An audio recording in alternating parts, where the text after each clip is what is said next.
my voice joke, whoever made that. That was good. But yeah, I can hear it. It was very unintentional, literally. Yes, my voice, yes. Okay, so let's get started with our teams. Who wants to be team one? Tell me your numbers because we're going to do a voting on the judging based on the numbers. Team one, raise your hands. And I want all the videos on right now, especially the team members.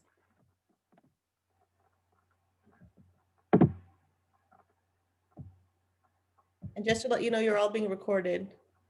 And you know, I don't believe in asking for permission. Okay. Sakina, where are you? Who's team one? Is it Seth? No. Wait, is there like already an order? Or... Well, you can just tell me whoever. Yeah, we'll do it in order. So team one will be in order. First one. Okay. I'll let Rana decide if she wants us to go first. Yeah, we can be team one. So. Okay, great. Team two, who's that? Who's the bravest of them all? Oh, we could go, right? Okay. Sure. We'll do team 3 and 4. Think about it afterwards. So team 1, I'm just going to pin your post because we are going to see only the 3 of you on the screen then. So I think you might have to give one of them permission to share their screen. Yeah, can I have permission to do that, please? Where are you right now on the list?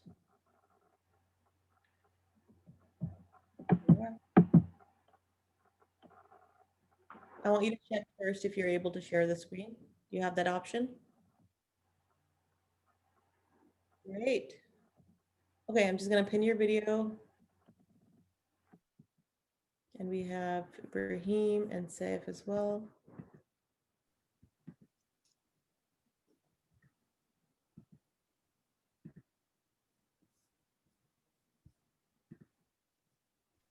Okay, just let me know when I can start. Hold on, let me just pin you. And we need Ibrahim as well.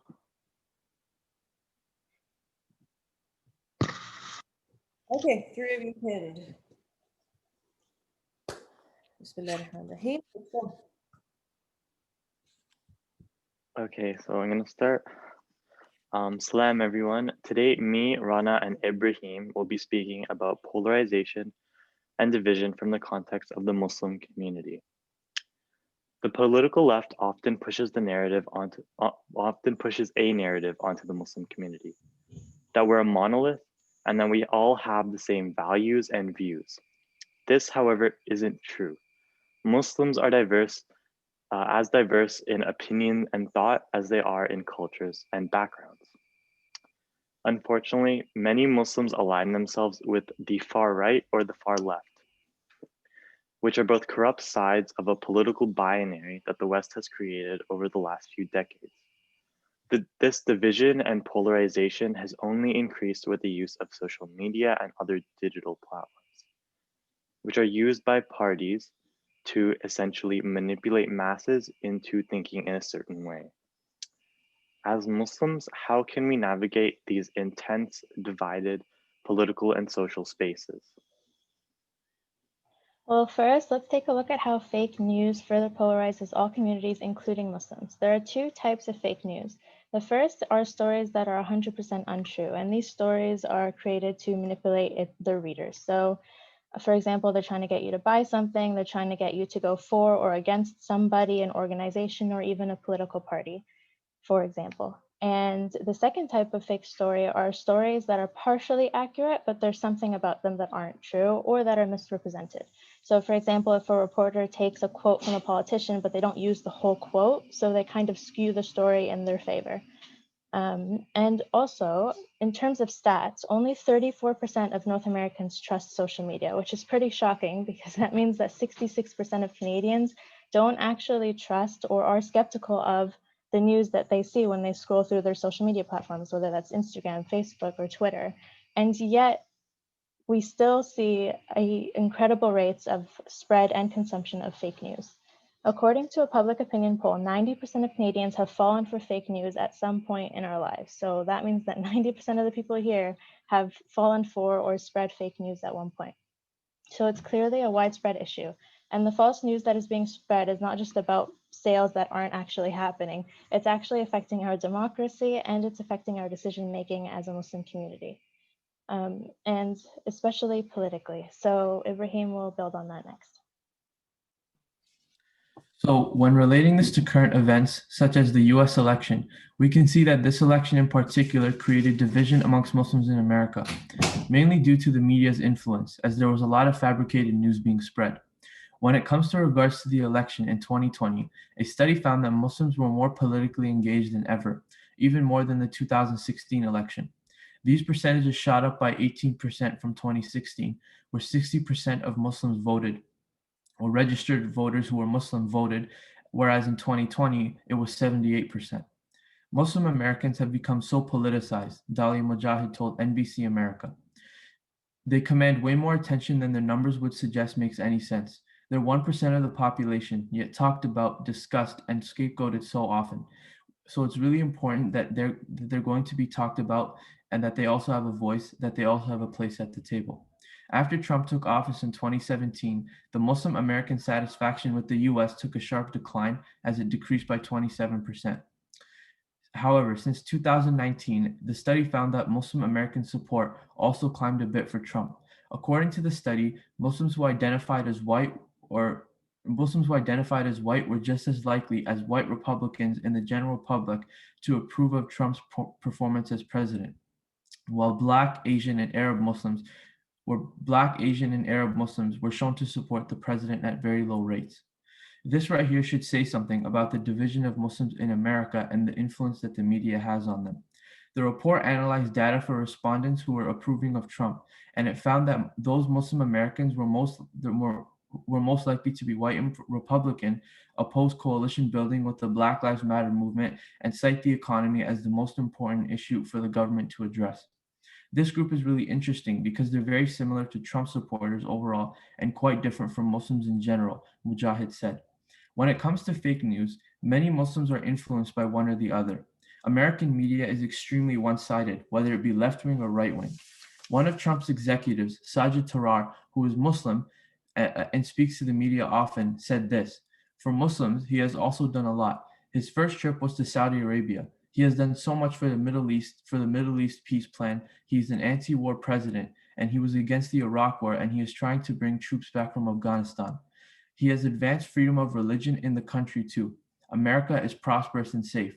Muslims are safe and happy here." So when someone says that, that has an influence on the Muslims here, because when it's a Muslim who's a Trump supporter, who's also one of his executives, and says that, it is going to have a lasting impact on the Muslims. When it comes to the Democrat side of things, Muslims who watch CNN, a left-wing media outlet, which is very anti-Trump, make their conclusions based off of whatever the article or reporter says. Though my slide doesn't explicitly state fake news, American media could be considered as fabricating and misleading, as it has influenced Muslims in America, all over America, and divided them from the left wing and the right wing over the years, and it really showed in this year's election.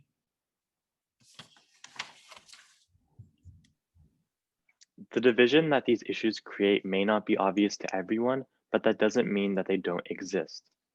Polarization affects everyone, and if you think it hasn't reached you, it probably will soon. On any slightly political post on a Muslim page, I always see a fight happening in the comments. It's become so common that it's usually the first thing that I look for whenever I see those types of posts or content online.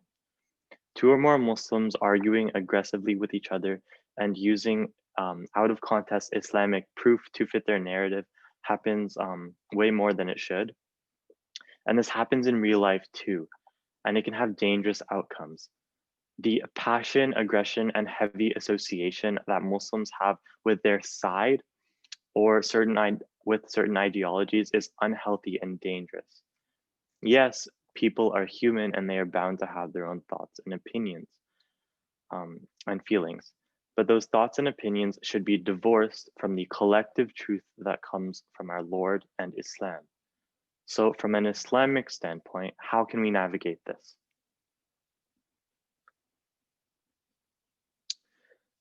So moving on to the Islamic perspective on the situation, I would like to open up with this quote. Modern history has not been kind to the Ummah, but we have seen over the years the congregating of kindred souls, remembering Allah and His Prophet. We found in corners of this world, community building and organization has manifested itself against cryptid tyrants. The discourse must transcend Trump versus Biden. It should answer and reaffirm the question of honest faith and humanity despite the upcoming election results. So this is from Noshin Bokht, who is a writer for the Muslim Vibe. Hearing Noshin's words should be a reminder that our Islamic principles transcend any nation or political ideology. Sorry, one second. Understanding this is the first step to understanding Islamic views on polarization. The second part is understanding truth and the role that it plays. A famous Ottoman scholar once commented on truthfulness by noting how truth is the foundation of prophethood and therefore society. Sidq, or truthfulness, is what made revelations such as the Quran so important. They were revelations of truth. Islam grows because of its authentic truth, and therefore societies only grow when they are truthful and when people are honest with one another. The Quran states, "O you who have believed, if there comes to you a disobedient one with information, investigate, lest you harm a people out of ignorance and become, over what you have done, regretful." It's important not to take information at face value, or else it harms people. This verse warns us that believing all the information you consume is not only ignorant, but harmful and unethical. As Muslims, we have an obligation to understand how we are informed, to actively inform ourselves in proper ways, and to think critically with what we consume for the collective good of society and our communities. Knowing this, we must understand that we must always follow experts and trusted professionals with certain matters, and that it's recommended to follow a consensus opinion when it comes to any type of debate on an issue. We have the right to be informed, but an obligation to take charge for how and where we get our information from. Critical engagement with information is a core aspect of the Islamic tradition. Engaging with information also means engaging that information with our Islamic principles. As Muslims, it's important not to bend to political winds, without critical and authentic reflection of our faith's views in order to develop context.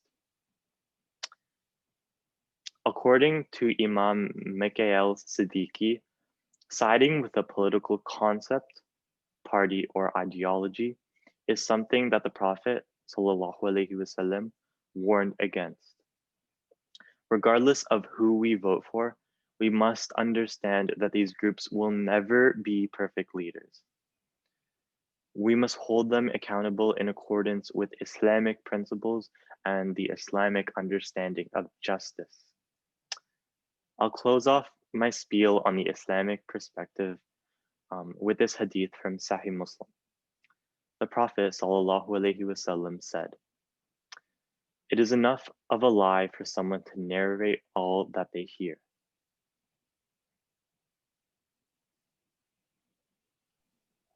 So in terms of what we can do with all of that information, what can we do to help battle this spread and consumption of fake news? I was able to find 5 tips, 5 things that we can all try to do and implement into our mindset and our daily habits in order to try and avoid consuming and falling for fake news and especially spreading it. The first is to develop a critical mindset. A lot of fake news that gets spread triggers certain emotions in us, and that's how they pull us in. So whether it's something about children or the elderly or communities that we care about, especially religion, it triggers our emotions, whether those emotions are sadness or especially anger. And that's how sometimes we can act before thinking or believe things really quickly. So we have to try and get into the habit of stopping for a moment, pausing, and trying to think about why this story may be out there. What are the people that said this story trying to get us to do? Are they trying to get us, as I said before, to buy something or to go against somebody or to go for somebody? What's the goal of this post before we actually try to believe it or spread it?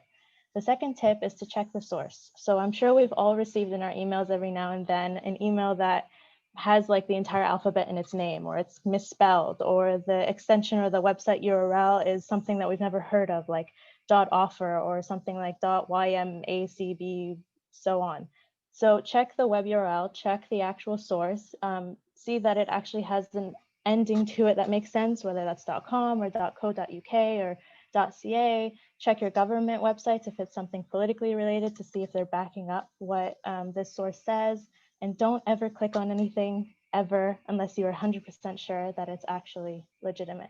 The third tip is to do a quick search to see if anybody else is reporting on the story. So if you see that only one TV news channel is reporting on something and it sounds a little bit off and you don't hear that story anywhere else, it's a good choice to try and be a little bit skeptical about that story until you find some legitimate facts before you start spreading it. Also, though, if all the TV media news channels are talking about a big story, it's easy to quickly fall into wanting to believe that story. But as we know, especially as Muslims, there can often be misrepresentation in the media, especially regarding religion and Islam. So the best thing that we can do is if we see all the huge news media channels sharing something, we can at least allow it to deserve our attention. So we can try to do more research about it, we can discuss it, but we should try to be slow in picking sides or debating or letting our emotions take over and spreading it to an extent that is hard to take back and then later finding out that it's not true or not completely accurate. The fourth tip is to check and see if the story is backed up with facts. Stories that are largely opinionated or emotionally driven and don't have facts that you can actually double check are things that you should be skeptical of.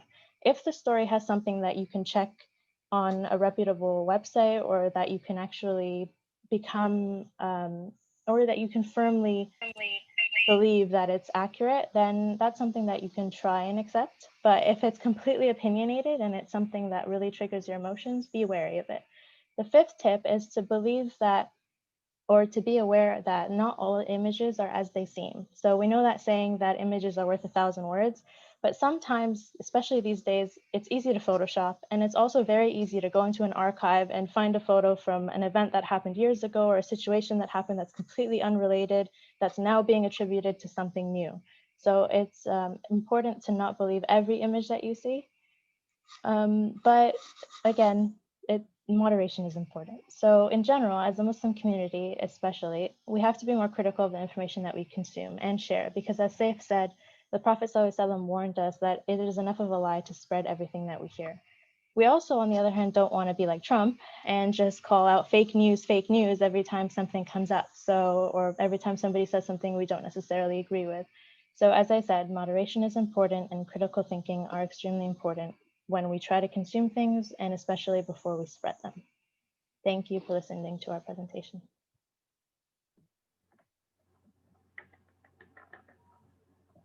Thank you, Jazakallah khair, Saif, Rana, and Ibrahim. That was amazing and really relevant. And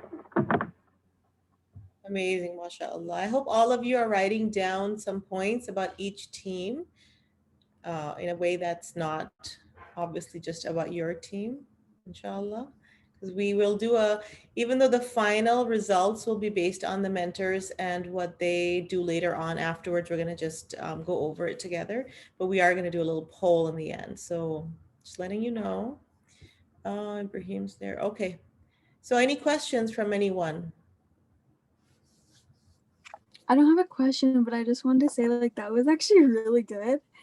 And it's just, I think it's really different for me because like I always think these things, but I have nobody to sit and have this conversation with because there's no Muslims around.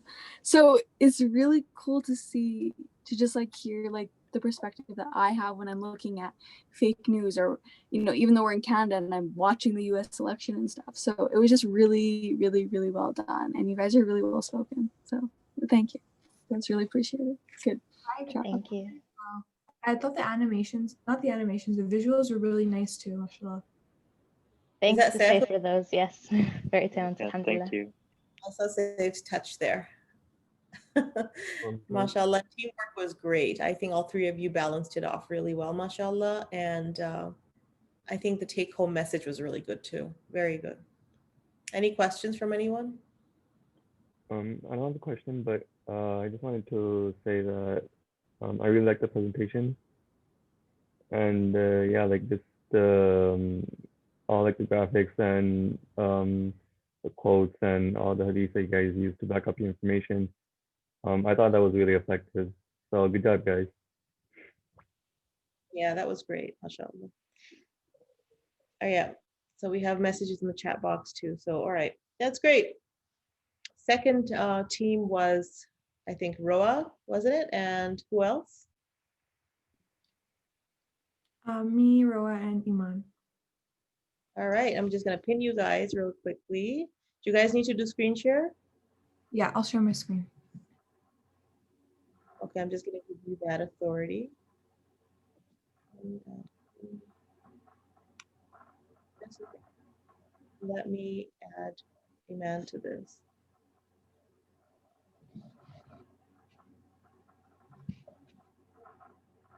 Also, after the presentation, don't be afraid to use the clapping emojis or reactions.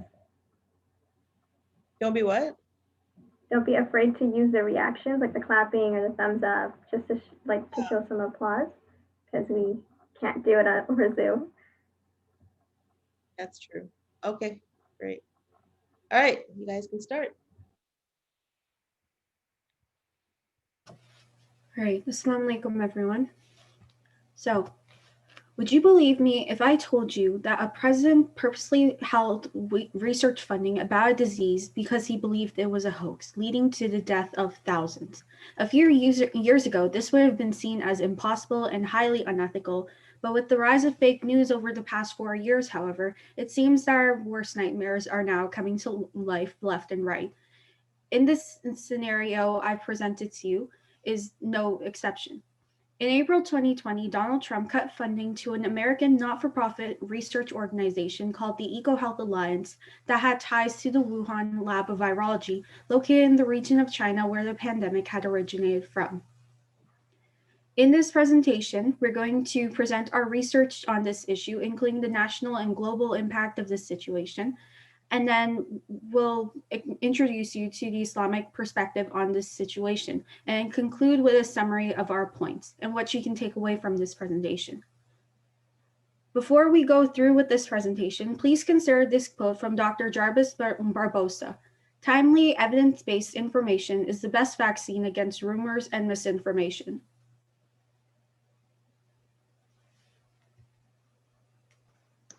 Go to the next slide.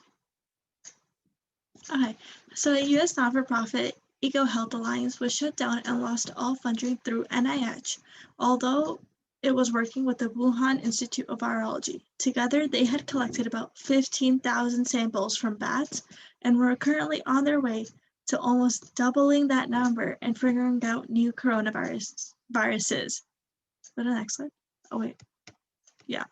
Okay, so the U.S., because they were shut down, they have now lost access to almost 400 new coronaviruses that they just finished identifying, and about 50 of those fall into a category that caused the 2002 outbreak of SARS, and now the COVID pandemic. The U.S. no longer has the ability to study the vast collection of new coronavirus samples that were collected as they're in freezers in China and are now no longer allowed to get them, and won't be able to get the genetic sequences of the viruses from those samples. So the US has lost out big time because they have originally funded this collaboration for almost 15 years. And all of a sudden, Donald Trump, because he doesn't believe in the COVID-19 pandemic, decided to withdraw all funding from the EcoHealth Alliance and is now no longer being able to access any of the resources they have previously collected.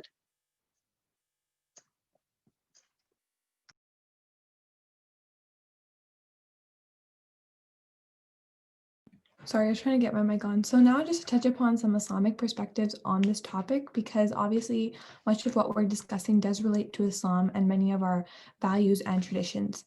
So to begin, we wanted to begin with this ayah. So God says in the Quran, "O you who believe, if an evil liver brings you tidings, verify it, lest you smite some folk in ignorance and afterward repent for what you did." So in Islam, it's really, really important that whenever somebody provides us with information, especially somebody who is as unreliable as Donald Trump or even other political figures, because he isn't the only one, it's essential that we don't just take all the information they're providing to us at face value, and we use the critical skills that our faith enforces that we use and verify that information. And it's essential to do that because obviously we know the impact of what one person says.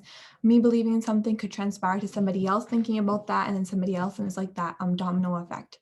So in Islam, it's really essential that no matter what, we confirm the information that we received, especially from somebody who is known to be evil or somebody who is known to be unreliable. There's absolutely nothing wrong with that.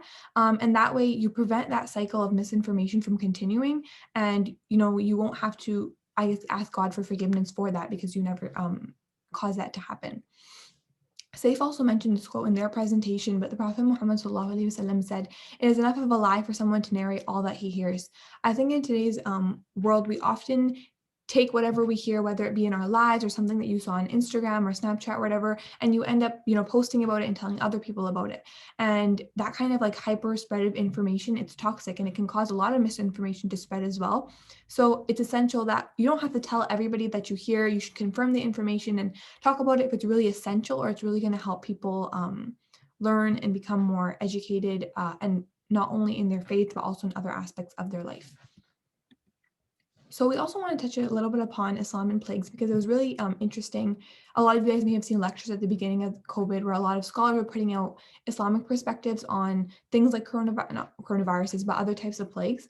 And so the Prophet Muhammad ﷺ said, if the plague breaks out in a region, do not go there. And if you're already there, do not come out of it.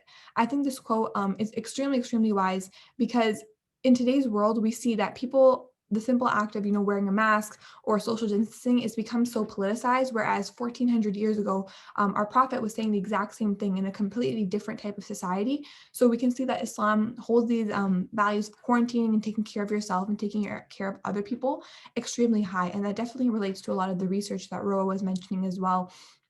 Because in Islam, it's important that we are knowledgeable, we become educated, and we also follow the rules and the guidelines placed in our societies alongside the values that were instilled in us from Islam. So I'll pass it on to Iman. All right, thank you. The long-term solution to this issue would be to seek out reliable information from reliable sources and trust and fund experts who know what they're talking about. Information should never be taken from a single source, but from a wide range of perspectives in order to understand all sides of the situation. It's true that the truth can be subjective, but it's also important to realize that people can skew and present the truth in a way that supports their narrative and omit the parts that don't. Be cautious when approaching new information and learn to question and not take it directly at face value. In short, take it with a grain of salt. Thank you for taking the time to listen to us about this issue. And if there is one thing you take away from this presentation, let it be this. Recognize where misinformation may thrive and where biases can fester, because the corruption of truth is injustice against all of mankind. Thank you.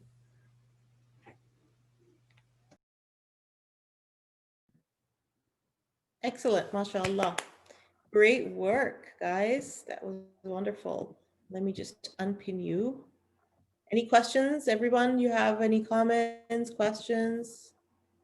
Just want to say thank you, Jazakallah Khair. That was a really good presentation. And I like that all of you guys are using I don't know if you made the graphics yourself, but like graphics that make the presentation look nice and make the slides look easy to read and stuff like that. Yeah, I was going to comment on that as well. It was a really great presentation. All right. Yeah, can I add something? Yes, please. Yeah, great presentation, guys. I just want to say that I like how you guys teamwork is so good. Like, you guys know what to say, like when to come in, and it works well. So good job. Teamwork, right? Is that what you're trying to say? Yeah, teamwork. Yes, it was really good teamwork, mashallah. Excellent job. Okay, I think Roa said she wanted to leave because she wasn't feeling well, and that's fine. I hope you feel better, Roa. You can be excused, and we're going to go with the third person, the third team. All right, assalamualaikum, guys. Salam. Thank you so much, Roa.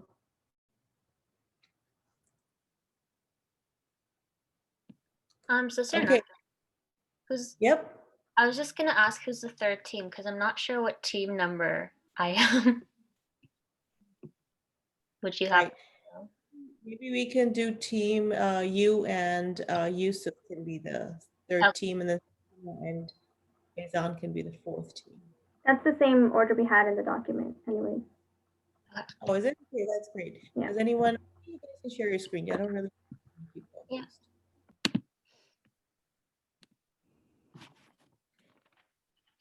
Let me just pin you really quickly, okay? You and it was Yusuf. Where's Yusuf?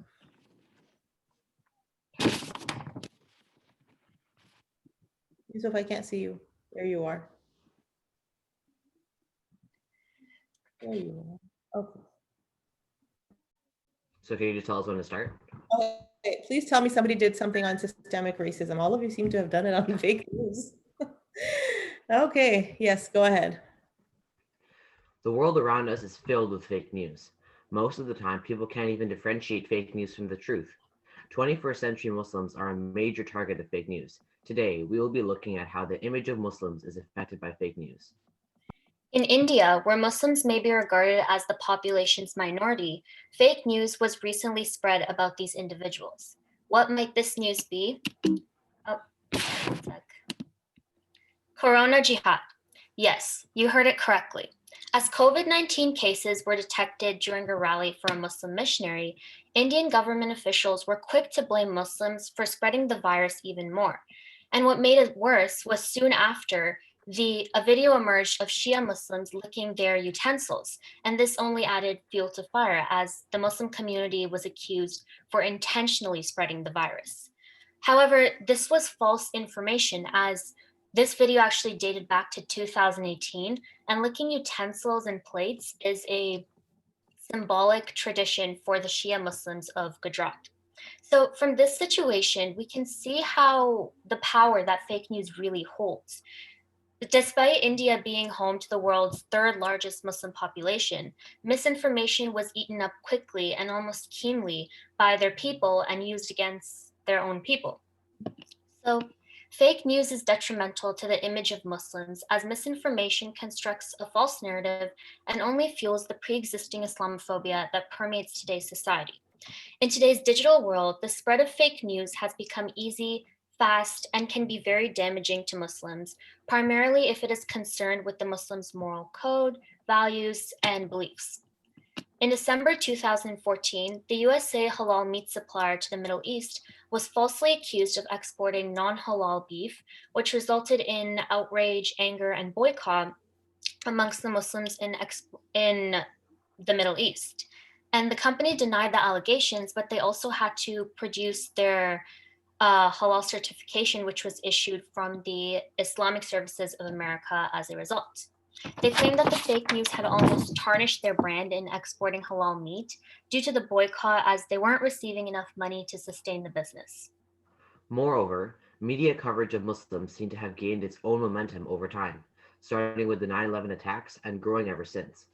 It suggests the presence of innate Islamophobia, where journalists do not question the dominant tales of Muslims, but simply perpetuate them, creating the false images of Muslims that continue to exist today. But the real question is, what can we do about this growing issue? Well, the answer can be summed up into one popular Chinese proverb: be not afraid of growing slowly, be only afraid of standing still. Even if you think that you're just one person and you can't change the world, at least try to create a positive impact on your country or your province, your town, even just your neighbors. So as we can see, this issue is extremely widespread and can immensely impact us. As we Muslims have faced the detriments of fake news ourselves, we must remain mindful to not become susceptible to it when other minority groups are concerned so that we can support one another throughout this dilemma.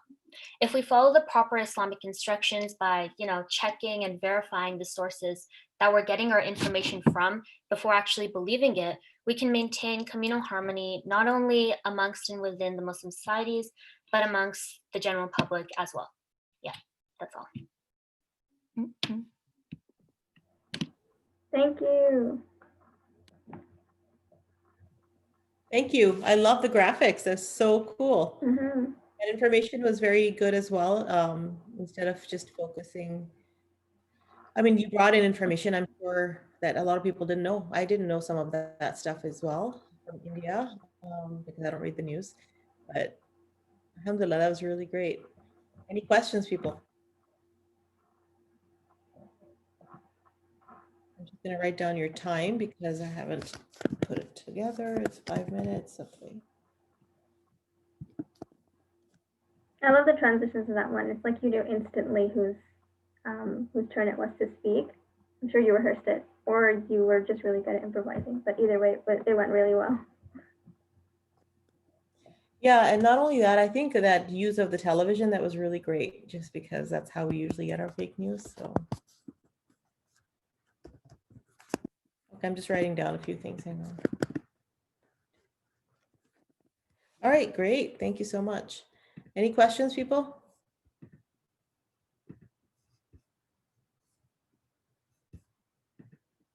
Let me just take away this and we can go to the last team, but not the least. So you're all putting all your, okay, great. All right, so we have Faizan and Sakina. I'm just gonna pin you real quick.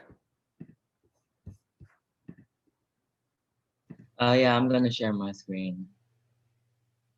Where's Sakina? There she is. All right, go ahead.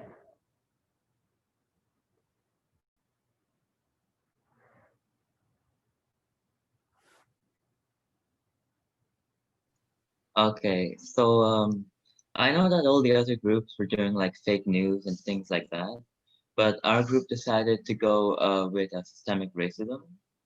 And great. yeah. But our presentation, it's a bit more heavy than some of the other ones, but still, I think it's something important that needs to be said. So, can you see the screen? Because it says it's loading. Yeah, it's still loading. It doesn't show. Oh, okay. It is, it's fine. Islamophobic right-wing terrorism.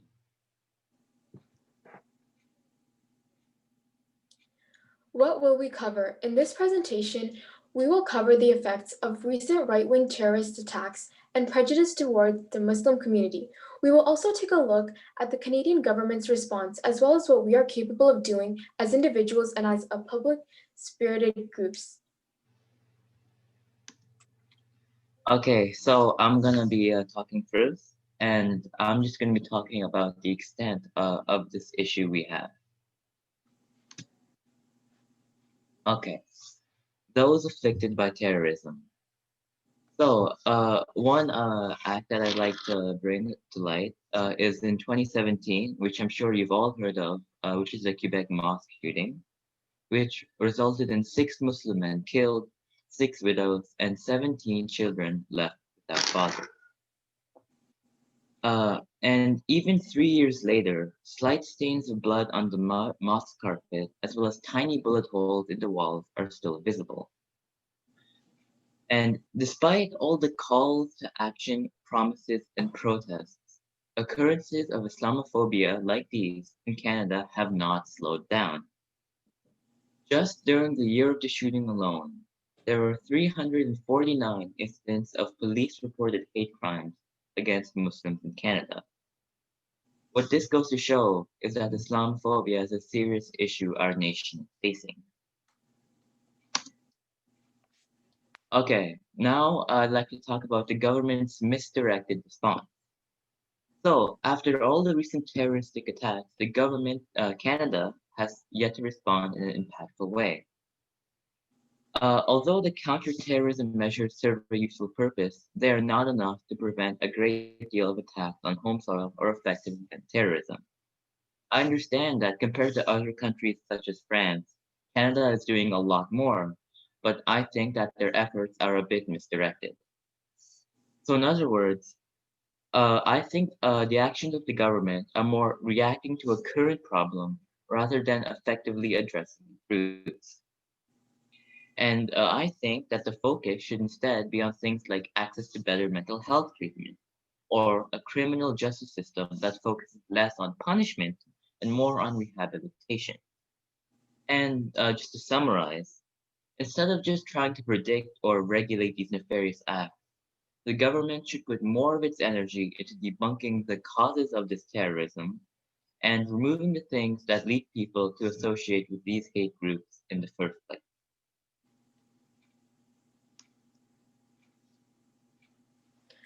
What can we do? Paying our respects. We can pay our respects to the many Muslims who have lost their lives during these incidents. It is important to remember about these tragic events that took place because it can help us to have a better future. All these mosques that are still in poor condition can be renovated or made into much nicer ones that will give people a more welcoming feeling to come pray in comfortably. We should also keep these people in our prayers and du'as and wish best for all those still facing Islamophobia and are being badly affected by it. Making a change with social media. We can spread awareness through social media about events occurring around the world concerning Islamophobia. Many times, people spread false information on the media and manage to put the blame on Muslims, making them look bad. To combat these situations, we could share accurate and more positive information about Islam with facts backing it up to overcome the negative ideas on Islam. Okay, now for the conclusion. In conclusion, the problem of terrorism is a serious threat in our society and needs to be stopped.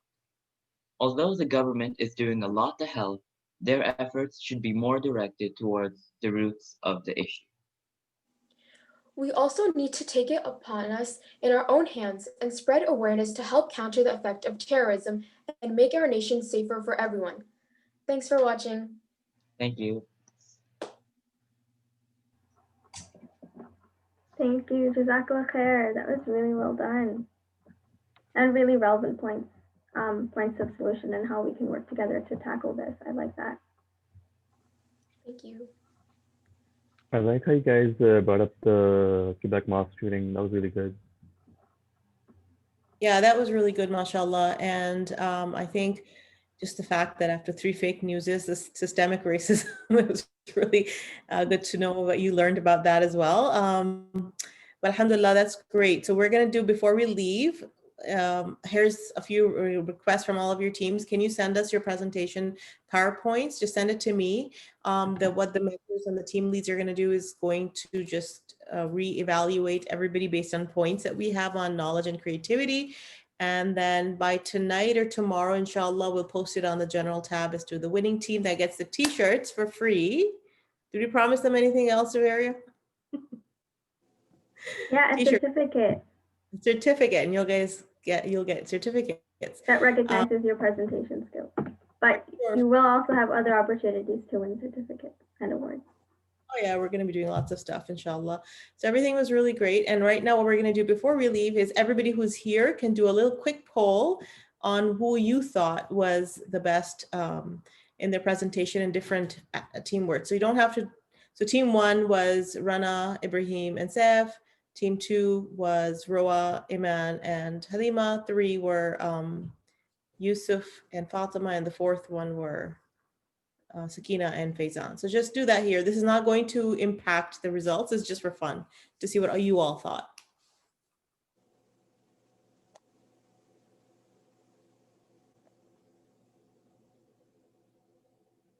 And be fair. Don't just judge yourself. I actually have a question for the last group.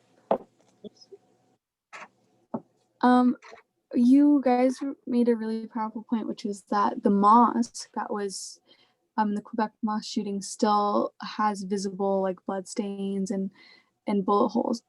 I'm wondering because so where I'm from, there's one mosque in our town, and it's still not paid off. We still have hundreds of thousands of dollars that still need to be paid off.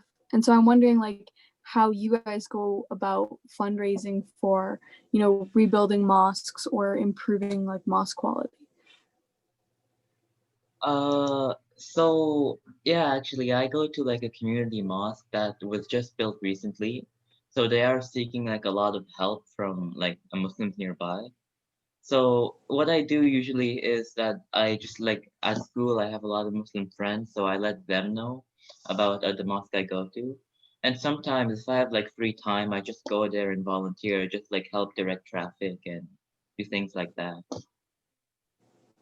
Generally, Nadia, the mosques do a fundraiser every Friday prayer. They're going to ask people and tell them, you know, how much is left and what's needed. A lot of mosques who are in small towns like yourselves also do Launch Good or GoFundMe campaigns that are, you know, all over the world saying that, you know, you would get the barakah and everything for putting your money towards this to help us get out of debt because we're the only mosques. You know, a good story on your Launch Good campaign about it with pictures and whatever. And because it reaches the entire world, they could, you know, raise funds that way. Okay, thank you. Okay, so let me end the poll. And so teamwork was for team 2, which was Roa, Iman, and Halima, right? They got the highest based on you guys. Which team showed creativity? We got a pretty good tie in 1 and 3. Show knowledge, team 3 seemed to be the lead. And overall effective is team 1 and team 3. Okay, great. These do not affect the results, by the way. We will be counting the different categories, inshallah. You guys can see the results, right? I'm not the only one who sees them. Yeah, we can see them. We can see them, yeah.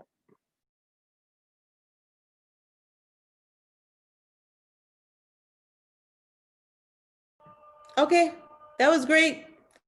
Thank you so much. Who's in the video team? I just want to have a quick word with you guys. We have Sakina. Yeah, I'm here. You're here. Yusuf. Okay, so I think it was Halima who put together all the Just Ask questions. Just want to tell you all this. We were thinking of creating YouTube videos, 2-minute, 3-minute ones, maybe, you know, and wanted to get your opinion. So the Just Ask questions that we have in our magazines, submitted by our team. And Nadia, I don't know if you know this, if you go to our YouTube channel, you'll see a playlist called Just Ask. So if you go to My Voice Canada, and there was a TV show that we did last Ramadan, and it was a bunch of questions that kids put in and they answered it themselves through the answers that are in our magazine. We created a script. We're putting together a team where we're going to have people who host it. And if you wanted to be part of that, you could also let me know. So please, those of you who got the questions, please select your top 12. Do this today so that we can finalize it, and we'll do a quick meeting with the video team and get started on our video recordings. How's that? And any one of you who want to come in as a guest or anything else that you want to do with the video team for this particular Just Ask series, let me know. It's going to be fun, and it's just going to be a bunch of us talking, not me, you guys. And it's going to be scripted. Halima and I will create the script. It's going to be fun, and it's very short. Each episode is very short because we see a lot of interest generated on these questions on YouTube. So, and all of you, try to get us as many subscribers on YouTube. Please do that. We need to raise that count up, inshallah. And the new magazine is in. Last night I picked it up. It looks great. So those of you who have subscribed to it will be getting it in your mail. Take care. I have a question, Sister Nagas. Are we supposed to send our presentations to your personal email or the submissions, the My Voice email? Just my personal, if you want to just send it to me, because I'll share it with the mentors then. Okay, thank you. Thank you so much. And so Take all care. the feedback that we wanted to give, we'll do that in 2 weeks, or should we just message them separately? No. So what we'll do is we'll put a Google folder together with just the winning teams and how we categorize them in terms of the categories, how we graded them or whatever you want to call it. But then anything personal you want to tell somebody, maybe wanting to tell them how they can perfect, you could just do a personal email. All of Okay. the teachers can send personal emails to everybody who presented today if you wanted to give feedback. Okay. Okay. All right. Thank you so much for all the research you guys put in. Yes, it was great work. I loved it. I learned a lot. It was a great refresher. And thank you, Nadia, for joining us. It was wonderful to see you and meet you. We were going to see you again. Take care. Thank you, everybody. It's great to meet everyone. Take care. Assalamualaikum. Sister Nargis. Yep. So for the judging, we should just submit to like a drive, you said? I'll just create a drive real quickly with the categories that I just put together. Okay. And yeah, it'll be like a table format and you can just put your numbers on it. We'll total it up and see which team got the highest. Okay, sounds good. Jazakallah. Have a nice day. Thank you.